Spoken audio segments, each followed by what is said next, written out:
বিন্দু বিন্দু জলেই সাগর নির্মাণ হয়। এবার এই কথা আমরা সকলেই জানি। আপনি কি এই কথাটা জানেন যে ছোট্ট ছোট্ট সুখের দ্বারাই বড় সুখ লাভ করা যায়? একজন বাবাকে দেখুন, সন্তানের জন্ম থেকে তার যুবক হওয়া পর্যন্ত তার সাথে ছোট্ট ছোট্ট সুখ যাপন করে। এই ছোট্ট ছোট্ট সুখগুলি তাদের প্রেমের সম্পর্কে গভীরতা নিয়ে আসে, এবং এই প্রেমের গভীরতা তাদের জীবনে বড় সুখ নিয়ে আসে।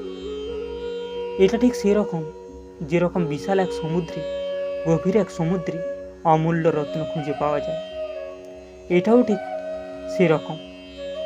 সেই জন্য জীবনে বড় বড় সুখ করতে গিয়ে সময় নষ্ট করবেন না।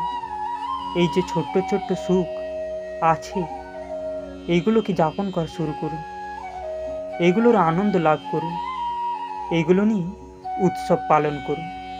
প্রেমের গভীরতা বুঝুন, আর এই গভীর প্রেমে মন নিয়োজিত করুন। তারপরে দেখুন, এই মন আর এই জীবন সুপ্রসন্ন হয়ে বলবে, রাধা রাধা।